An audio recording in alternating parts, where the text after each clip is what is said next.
A história de cada localidade brasileira, fundada até as primeiras décadas do século XX, confunde-se com a própria história de suas câmaras municipais. Desde 1532, quando foi estabelecida a primeira vila do Brasil Colônia em São Vicente, no litoral de São Paulo, as câmaras tiveram um papel essencial na formação dos municípios. As câmaras municipais, elas são tão antigas quanto o próprio processo de colonização do Brasil, pois a expedição colonizadora de fato era de 1532. Nós tivemos um período de 30 anos de espera para a colonização. E a partir da chegada da expedição do português Martim Afonso de Souza em São Vicente, as câmaras municipais surgem como o órgão político administrativo local. Elas eram compostas de praticamente 5 membros, que eram representados pelo juiz de paz, pelo juiz de fora, escolhido pela própria coroa portuguesa, e por 3 vereadores, que eram denominados de homens bons. Eram figuras que representavam a elite local, o que já demonstra esse poder e esse monopólio político da elite no país desde a origem das câmaras municipais. Naquela ocasião, as câmaras municipais, elas congregavam os 3 poderes. Ela fazia uma espécie, de acúmulo de poderes legislativo, executivo e judiciário. Só com a chegada do ouvidor-mor, a justiça será retirada das mãos da Câmara Municipal. Com a independência e principalmente com a outorga da Constituição de 1824, uma Constituição imposta pelo imperador, surge o poder moderador. E aí todo o poder concentra-se na figura do imperador. E o Brasil, então, ele acaba criando esse 4º poder, que é o poder moderador. Então o poder moderador ele concentra em si os demais, ou controla os demais. E aí as câmaras municipais perdem um pouquinho da sua autonomia. Contar a história de uma Câmara de Vereadores, portanto, é contar a história de cada comunidade que obteve autonomia para gerir a si mesma, estabelecida por força de lei.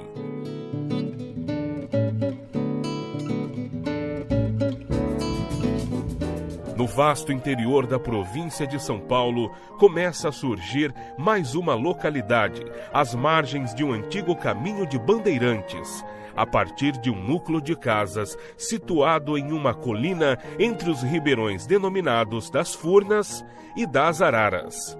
O território integra o município de Limeira. Nesse ponto, é construída, no ano de 1862, uma capela dedicada a Nossa Senhora do Patrocínio, em terreno doado por Bento de Lacerda Guimarães e sua mulher, Manuela de Assis Cássia, que mais tarde receberiam do Império Brasileiro os títulos de Barão e Baronesa de Araras.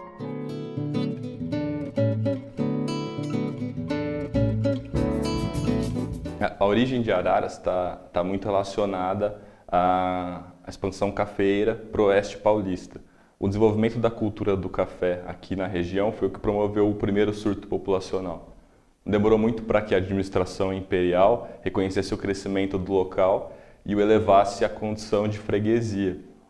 E foi conhecida depois como Freguesia de Nossa Senhora do Patrocínio das Araras, através da Lei Provincial número 42, de 12 de julho de 1869.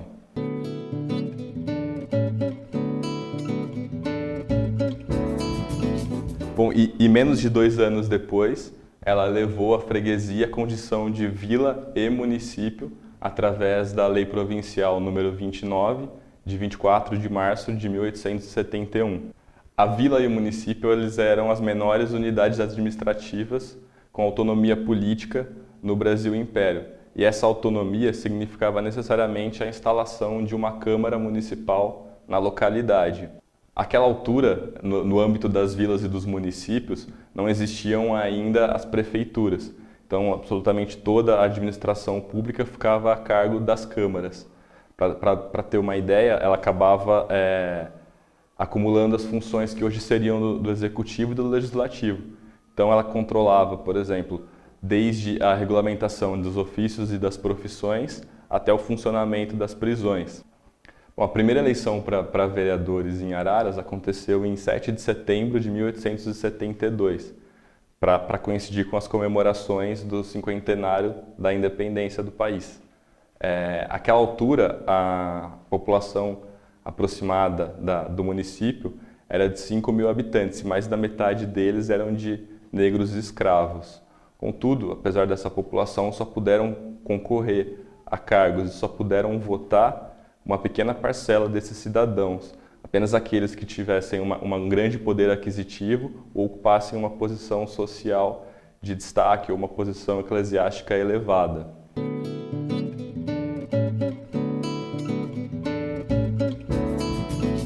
Nesse pleito, foram escolhidos 9 vereadores e 3 suplentes, que tomaram posse em janeiro do ano seguinte, 1873, e coube ao Francisco Antônio Leite o cargo de primeiro presidente da Câmara.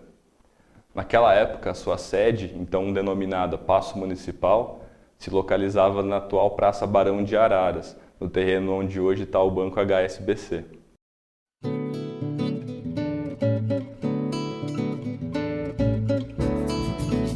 Mesmo depois de se tornar cidade, quando da publicação da Lei Provincial número 27, de 2 de abril de 1879, Araras continua a ser administrada pela Câmara, cujos membros eram eleitos no intervalo entre 4 e 5 anos até a proclamação da República. No ano de 1880, a Câmara Municipal passa a funcionar em outro casarão, da mesma praça, onde atualmente está sediado o gabinete do prefeito municipal, na esquina da Praça Barão de Araras, com a rua Álvares Cabral. 3 anos depois, ocupa um prédio construído com fundos para a rua Marechal Deodoro. Em 1887, a Câmara de Araras se engaja oficialmente no movimento abolicionista, que se alastra pelo Brasil. Neste ano, os vereadores instituem o Livro da Redenção, com o objetivo de conseguir subscrições para a compra da liberdade de escravos residentes no município. A iniciativa conta com a adesão popular.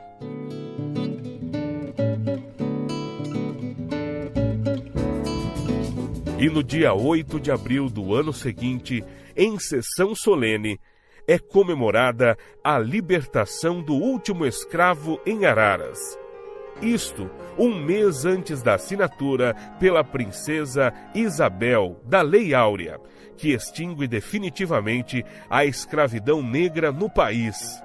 A posição pioneira da Câmara Ararense ficou marcada em sua história por antecipar um acontecimento nacional de tanta relevância. A ata da sessão extraordinária daquele dia traduz o real sentimento que tomava conta do país em relação à escravidão. A eliminação do elemento servil, como um grande passo de alcance notável no caminho do progresso, é uma ideia almejada pelos nossos mais notáveis estadistas há muitos anos. Diversos municípios importantes na nossa província têm dado exemplo de adiantamento na questão referente à solução do magno problema. Não era, pois, de esperar, no momento atual, que esse município tão rico e tão ubérrimo ficasse aquém do que lhe impõe a natureza. Assim, pois, esta Câmara declarará livre o município de Araras e felicitamos a todos os possuidores de escravos pela generosidade com que desistiram dos mesmos. Está livre o município de Araras. A proclamação da República trouxe uma série de mudanças no panorama político. A Câmara de Araras é dissolvida pelo Estado de São Paulo e é substituída pelo Conselho de Intendência, cujos membros, denominados intendentes, são nomeados pelo governador. Em meados de 1892, retornam as denominações originais.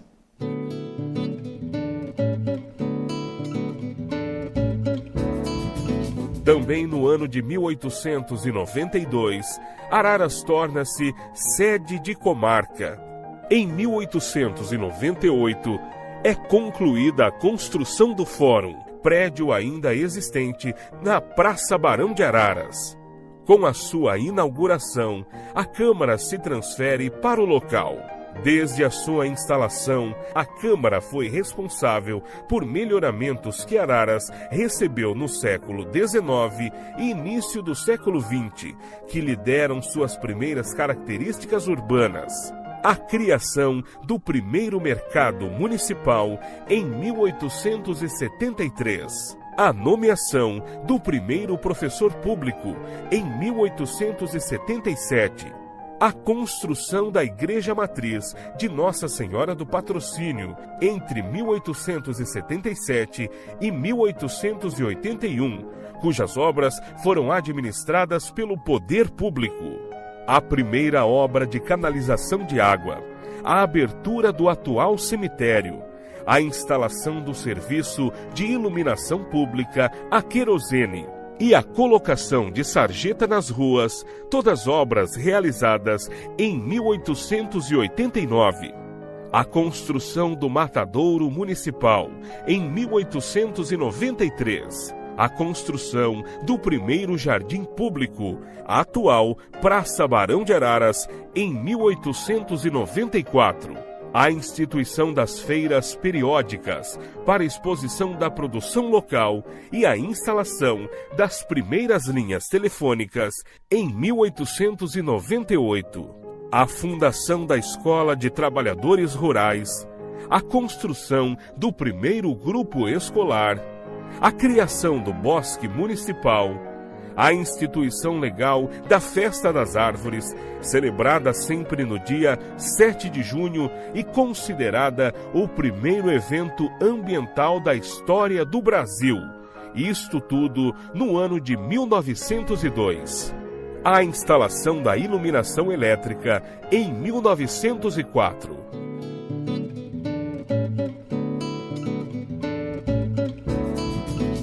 Após a proclamação da República, o município cresceu em ritmo acelerado, sobretudo em função da imigração europeia em geral e italiana em particular.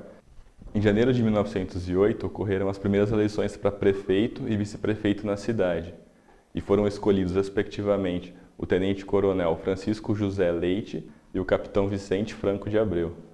Apesar da Constituição Republicana de 1891 dividir o poder legislativo do poder executivo também no âmbito municipal, o prefeito e o vice continuavam integrados na Câmara dos Vereadores, e eles acabavam acumulando tanto as tarefas administrativas com as tarefas legislativas.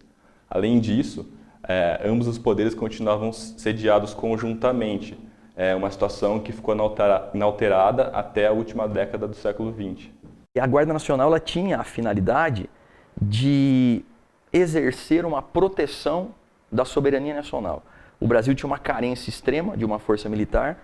O exército brasileiro ele é praticamente inexistente até 1870, até a Guerra do Paraguai. Nós não podemos falar em exército brasileiro. E ela consistia na concessão de uma patente de coronel aos grandes proprietários rurais brasileiros, no intuito de eles armarem um grupo de homens para proteger os interesses da nação. Só que, na prática, esse grupo armado protegia os interesses dos próprios proprietários rurais. E isso fazia com que eles entrassem em conflitos locais pela disputa do poder. Então o coronelismo ele surge dessa forma, como uma necessidade nacional que se converte em interesse pessoal. E com o passar do tempo, esse coronelismo ele será colocado na prática a partir da República, porque antes da República o poder concentra-se no imperador. O poder moderador é soberano. Com a República e com a descentralização política, do modelo federativo brasileiro, isso dá maiores poderes aos antigos proprietários rurais, aos antigos membros das câmaras municipais, que passam a exercer um coronelismo na prática. E a Constituição, promulgada dessa vez, de 1891, ela dizia que o voto era direto, porém aberto.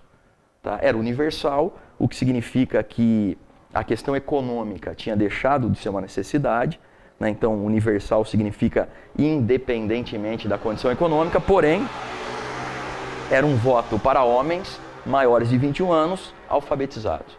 Como a imensa maioria dos brasileiros era analfabeta, isso mais uma vez concentrava os poderes naquela pequena elite. E a questão do voto ser aberto, ou seja, não secreto, faz com que esses coronéis, esses membros da elite rural, esses antigos senhores, denominados de homens bons, controlem de perto o voto dos seus correligionários, seus eleitores. Então o coronelismo, ele era o pleno exercício desse poder da elite rural brasileira, que vigorou no Brasil até a Revolução de 30.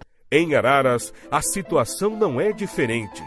O coronel Justiniano Itaquer de Oliveira, líder político e fazendeiro abastado, integra a Câmara por 6 legislaturas consecutivas, ocupando a presidência em 5 delas, de 1892 a 1912, e o conhecido médico Dr. Luiz Narciso Gomes a preside por 3 legislaturas sucessivas, de 1912 a 1925. Em 1919, Câmara e Prefeitura transferem suas sedes para o casarão popularmente conhecido como Quixaloto, na esquina das ruas Albino Cardoso e Júlio de Mesquita, ainda existente nos dias atuais. Naquele local, permanecem por vários anos.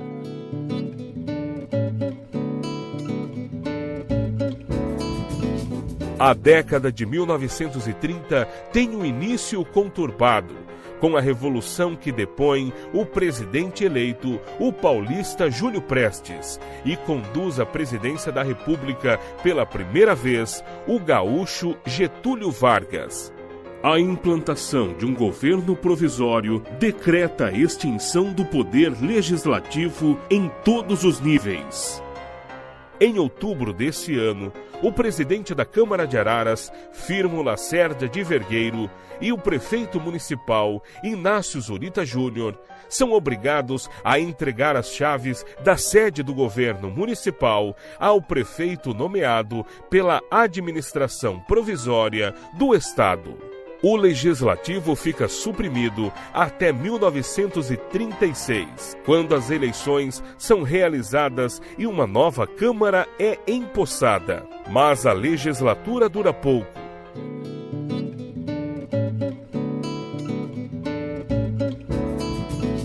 Com o golpe encabeçado por Getúlio Vargas e o início do Estado Novo, em 1937, o Congresso Nacional, as Assembleias Legislativas e as Câmaras Municipais são novamente dissolvidos.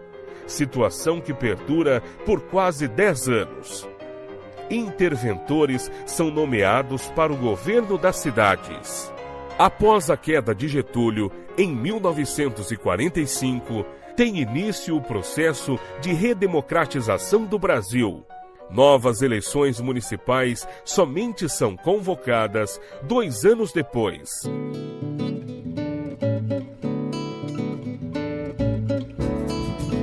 O ano de 1948 é importante para Araras, não só pelo restabelecimento democrático após uma década de ditadura, mas também porque a partir desta data tem início um período de união das forças políticas locais em prol do crescimento do município. Foram 3 coligações, a primeira, a segunda e a terceira. A primeira com o prefeito Francisco Graziano, a segunda com o prefeito Hermínio Meto e a terceira com o prefeito Alberto Feres. As câmaras eram 15 vereadores e os partidos indicavam os candidatos. Concorriam 18 candidatos, 15 que se tornavam os vereadores e 3 que ficaram suplentes. Araras saiu, era uma cidade pequena e ela se tornou uma cidade média, né? Houve as grandes conquistas, nós conseguimos o calçamento, uma reforma da água, da rede de água. Outra coisa importante que a coligação apresentava é que o calçamento, a prefeitura emprestava dinheiro, o povo emprestava dinheiro para a prefeitura para realizar o calçamento. A coligação é repetida nos pleitos de 1951 e 1955. O sistema de união de forças políticas é benéfico para o município, que experimenta uma década de indiscutível desenvolvimento. Isto acaba por lhe render o título de município de maior progresso administrativo do Brasil, por 2 anos consecutivos, em 1954 e 1955. A onda maravilhosa de progresso que faz com que Araras se projete no conjunto das cidades paulistas é sem dúvida uma consequência inconteste da harmonia política que há cerca de 8 anos vem se observando na cidade, onde os poderes legislativo e executivo, deixando de lado as paixões estéreis, congregam-se sob o ideal elevado e objetivo, buscando o florescimento de sua terra e o bem-estar do seu povo. O poder executivo de Araras vem sendo neste quatriênio exercido pelo doutor Hermínio Ometo, eleito pela segunda coligação ararense. O ilustre governador da cidade corresponde inteiramente à confiança que em sua pessoa foi depositada, revelando-se de fato e com muita justiça um timoneiro inteligente e seguro, dotado de alta capacidade de trabalho e atilado espírito empreendedor. Com o apoio incondicional da Câmara de Vereadores, sua administração vem sendo toda ela pontilhada de férteis, importantes e valiosas obras que enriquecem a cidade, dotando-a de beleza e proporcionando conforto à sua população. Dinâmico e batalhador incansável, o doutor Hermínio Ometo conquista cada vez mais os sentimentos de admiração e respeito do povo ararense, que vê no chefe do executivo uma certeza de uma Araras sempre maior e progressista.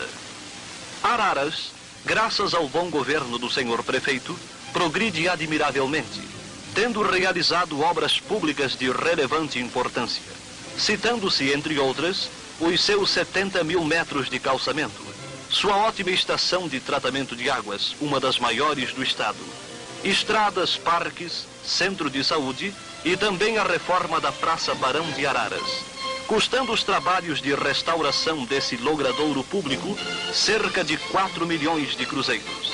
Nesta praça serão também assentados uma bela fonte luminosa e um atrativo e pitoresco chafariz.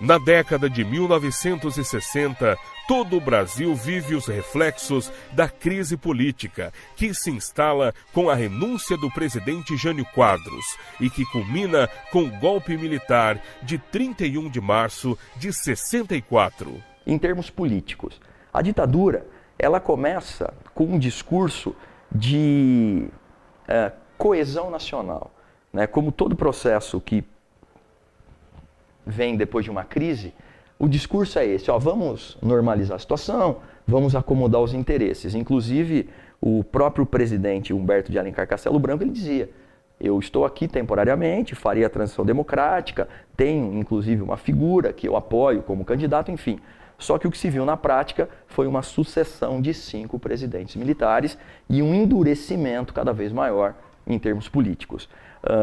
Para alguns historiadores, né, a ditadura militar, de fato, o termo ditadura, o autoritarismo, ele se aplica a partir do dia 13 de dezembro de 1968, quando é publicado o Ato Institucional número 5.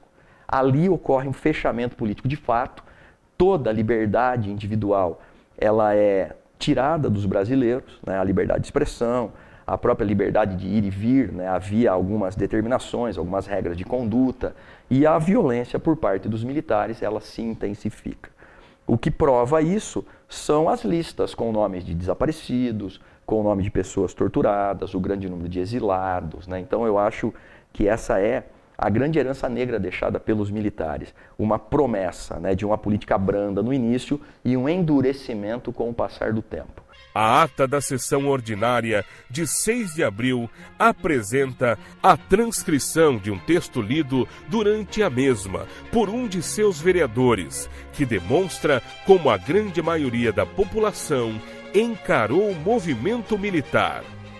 Mas estava escrito que o povo brasileiro, tendo a guiá-lo grandes homens, iria escrever sem sangue a página mais bonita de sua história contemporânea. E foi assim que a nação brasileira, pelas suas autoridades civis, conscientes de sua imensa responsabilidade e as gloriosas forças armadas, repetindo os feitos de nossos maiores, tomaram a si, com a solidariedade integral de todo o povo, representado por todas as suas classes, a tarefa cívica de restabelecer o respeito aos princípios democráticos expressos em nossa Constituição. Voltou ao Brasil por obra das Forças Armadas e de homens públicos conscientes e esclarecidos a ser o grande Brasil de nossos anseios.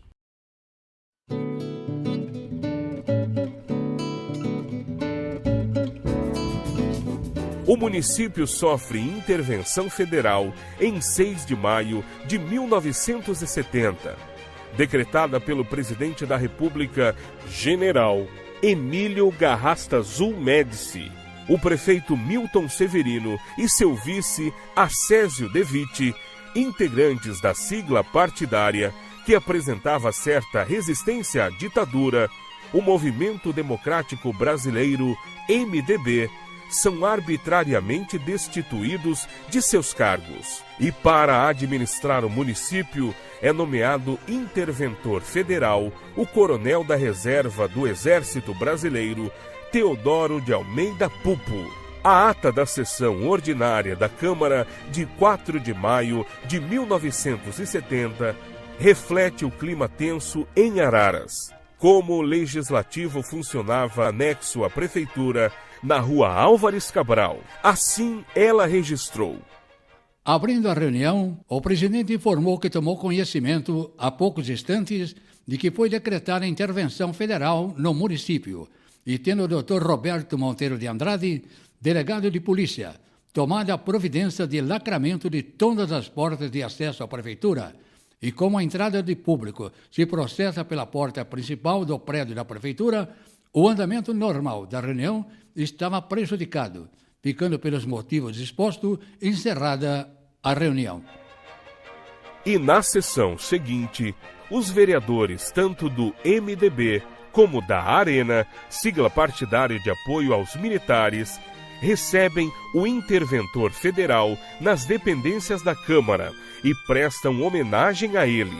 Essa época, com a intervenção em Araras, e já nós encontrávamos já no regime de exceção em nível federal, veio evidentemente piorar um pouco a situação na nossa cidade, porque houve uma intervenção local. Ela não influiu, vamos dizer, na administração.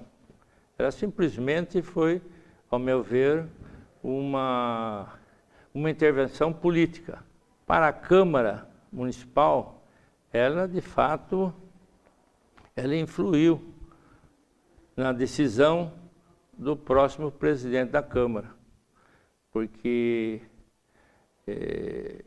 a Arena, o partido do governo, não podia perder a presidência da Câmara.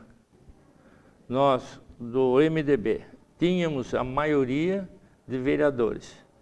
E quando chegou a época do diretório apresentar o candidato, a Câmara, a oposição, apresentar o candidato do MDB, nós tínhamos a maioria, então a Arena conseguiu, através do poder de intervenção em Araras, aliciar um elemento nosso, um vereador nosso, que infelizmente, por necessidade, ele se encontrava em dificuldade e foi fácil convencê-lo a passar para a Arena. Foi um clima onde a população ficou amedrontada. e a imprensa também foi amordaçada. E alguns políticos, alguns amigos meus aí que não era do meu, vamos dizer, não doutrinava a mesma política minha, mas, vamos dizer, era um pouco mais ligado à oposição de antigamente, o dito, vamos dizer, comunista, sabe? Então, esses eram perseguidos, alguns fugiram daqui de Araras, tal, voltaram depois. Eu tenho conhecimento de que, na ocasião, um vereador, ex-vereador, Maximiliano Baruto, ele escreveu um artigo no jornal dizendo sobre o voo da Fênix. E aquele artigo lá lhe custou caro porque ele foi chamado no exército Quindjecan. E um amigo meu que acompanhou também disse que a pressão lá no exército contra ele foi grande. Há relatos, né, de pessoas da cidade, quando a gente conversa, que alguns tiveram que, inclusive, sair um pouquinho de circulação, porque havia, de fato, né, essa presença de representantes da ditadura. O que se percebe é que esse poder militar, ele emanava do exército, mas ele atingia todas as esferas, né, da segurança pública, passando pelas polícias militares e até mesmo forças policiais locais que compravam a ideologia do regime militar vigente. Então, em Araras, o reflexo que se vê, né, e é uma manobra política de extrema repercussão, é o afastamento do prefeito municipal em 1970.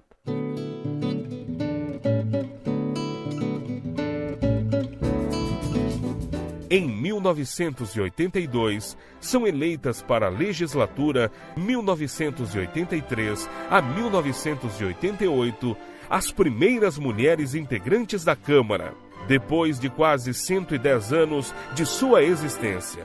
Porque realmente foi uma coisa inédita em Araras, né? A região já tinha, Limeira já tinha, Leme já tinha vereadoras, e Araras ainda não tinha.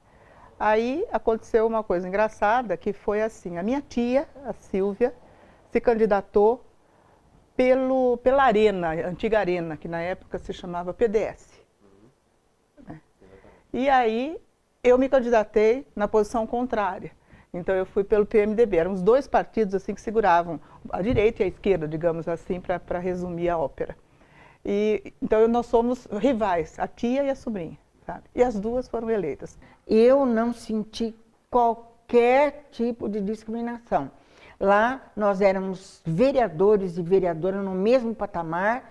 É claro que cada um com a sua visão, cada um com os seus objetivos, mas tendo por lema o respeito. Então foi um período muito bom.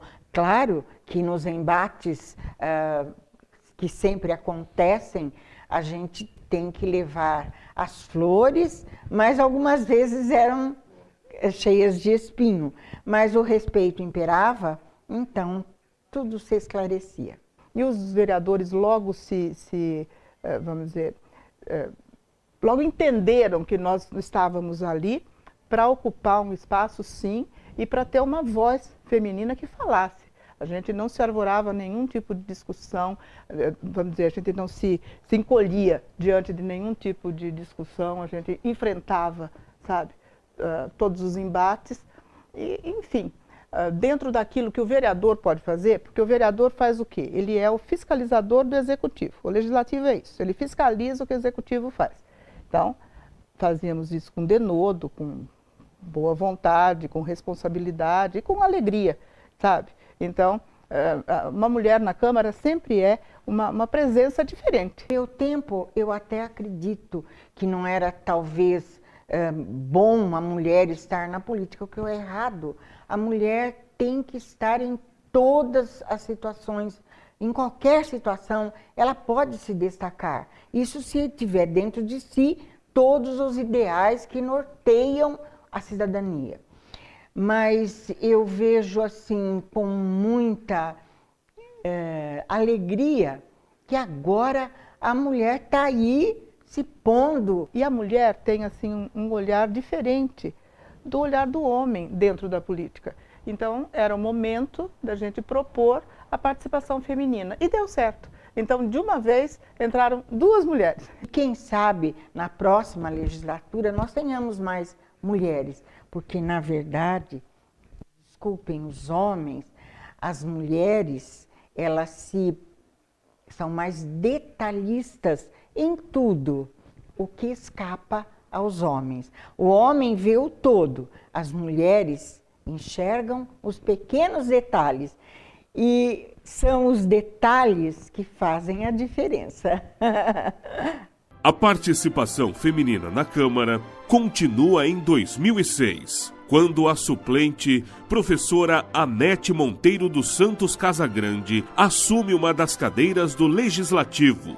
Em 2008, a enfermeira Magda Carboneiro Celidório é a única mulher eleita para a Câmara. E em 2012, tanto Magda como Anete elegem-se para a legislatura que se estende até os dias de hoje.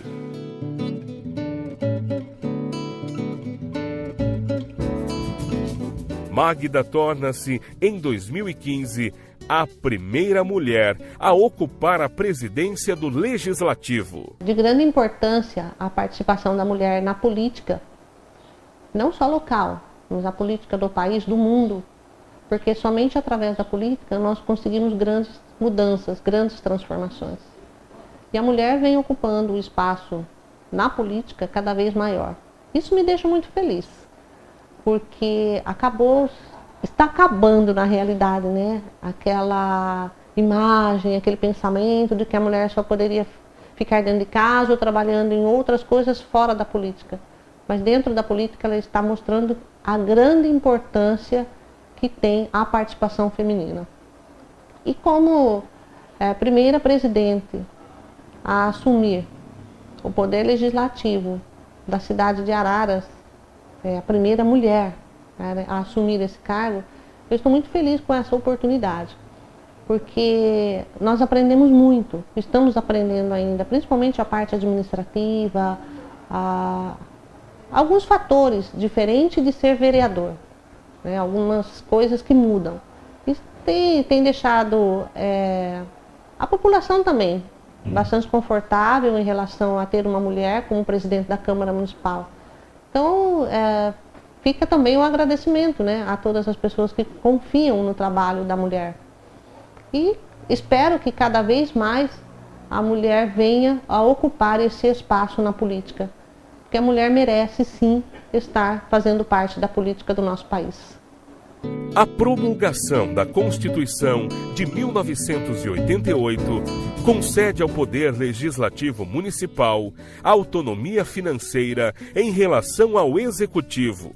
Assim, a própria estrutura administrativa tem que ser ampliada. Essa autonomia faz com que a Câmara Municipal de Araras chegue à última década do século XX, conseguindo, afinal, ter sua sede própria. Em 15 de maio de 1991, ela se instala no prédio que ocupa atualmente.